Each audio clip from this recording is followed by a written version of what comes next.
L is for lube and libido. You guys, I couldn't separate the two. We had to go into them both. Lube and libido. Both things that have a huge impact on our sex and intimacy after baby.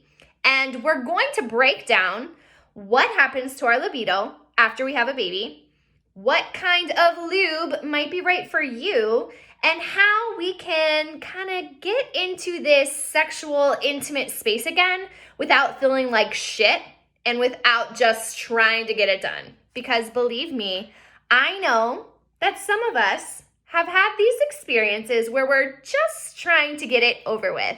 And actually, I want your intimacy to be fulfilling and exciting and good for you, even as a new mom. So first, what is libido and how is it impacted in the lives of new moms? So libido is this term used to describe the sex drive or desire that one has. Might be a high libido, it might be a low libido. A high sex drive, we're there, we're ready, we're raring to go. Or a low sex drive, no, I'm not interested. So libido can be impacted by internal and external factors. This means the hormones that are inside, these speak to your body. Your body talks to itself. It interacts with other parts. And so our hormones can tell us if our sex drive is elevated or not. Other things like stress, lack of sleep, and other circumstances can impact this sex drive or libido.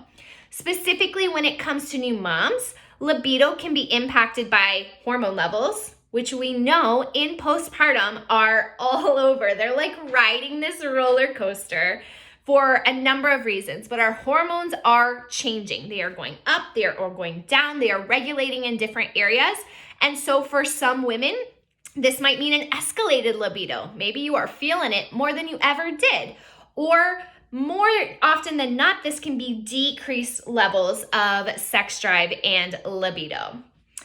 Second, but not totally unrelated, is breastfeeding. So if you are nursing or perhaps you're pumping, the breastfeeding can impact libido because of the way that breastfeeding requires hormone levels to fluctuate and to change. And so what it takes to produce the prolactins that we need for lactating can also have a negative impact on our libido. It can make it much harder for us to have that desire.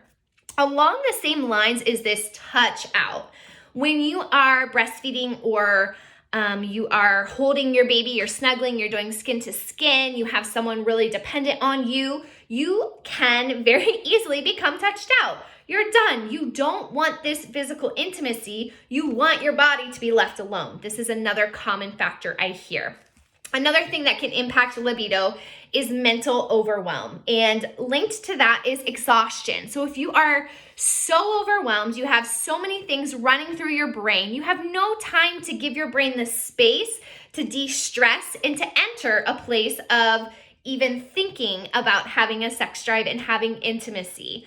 Along with that, the exhaustion. So we can't get mental clarity, we can't be proactive, we can't have a lot of the things that it requires to get into that libido sex drive space when we have mental overwhelm and exhaustion.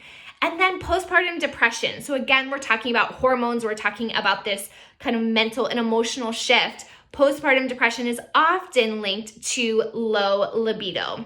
Unfortunately, a lot of the medications, but not all of them, a lot of the medications that we use to treat postpartum depression, these different SSRIs, can have a side effect of lowering your libido as well. And so this is something to discuss with your medical provider. A few ways to address this kind of pressure that we can feel when it comes to intimacy after baby, especially if you're experiencing low libido. First, I encourage you to take away the pressure to make it to a certain ending point, okay? So when you're re-entering intimacy with your partner, when there's this pressure to get to this certain place, such as an orgasm, then we have this kind of mental overwhelm again, this pressure, we feel more guilty. There's a lot of interacting factors here. So take off that pressure as you're getting back into intimacy.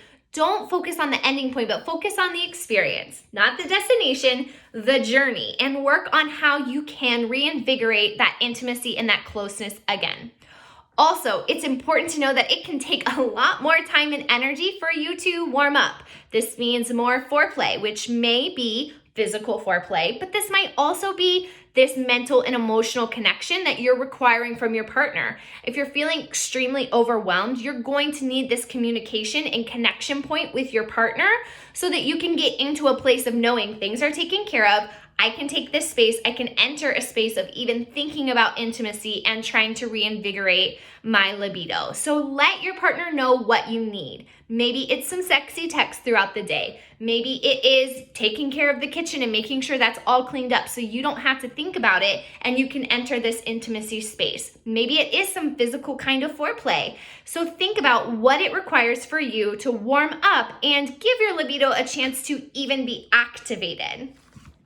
When you get to the place where you're like, okay, I found my sex drive, I'm entering this space, I can start to get intimate again, you might notice that you have a lot of dryness. So we're gonna talk also about lube and how this plays into everything. So these hormone shifts, again, so many things come down to the hormone shifts. These hormone shifts of postpartum can also cause a lot of vaginal dryness. Breastfeeding can prolong this. I'm telling you, lube, lube, lube. Liberal amounts of lube when you are returning to intimacy after having a baby. For some of you, that might be unusual. Maybe that wasn't what you were used to before. Maybe you feel a little discouraged, like, oh, do I even want this? Is my body telling me a different message? But know that vaginal dryness is very common.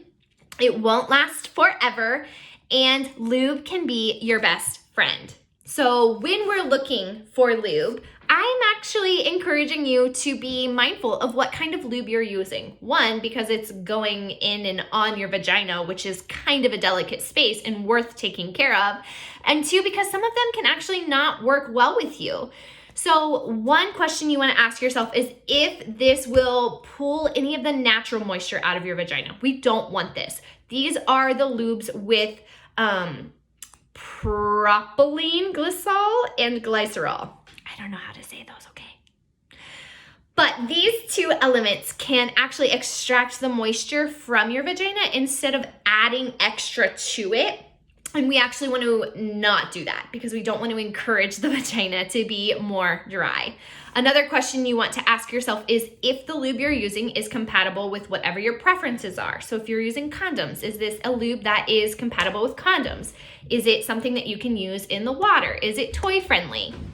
So for the taboo ABCs of postpartum, for L, we have chosen lube and libido because these are such important parts and these are things that are so commonly experienced by women, but not talked about. So don't be afraid to bring this up with your medical provider, with your friends, with the Postpartum Together community, because it is common to have a change in libido, and it is also common to need some extra lube, and there should be no shame about that.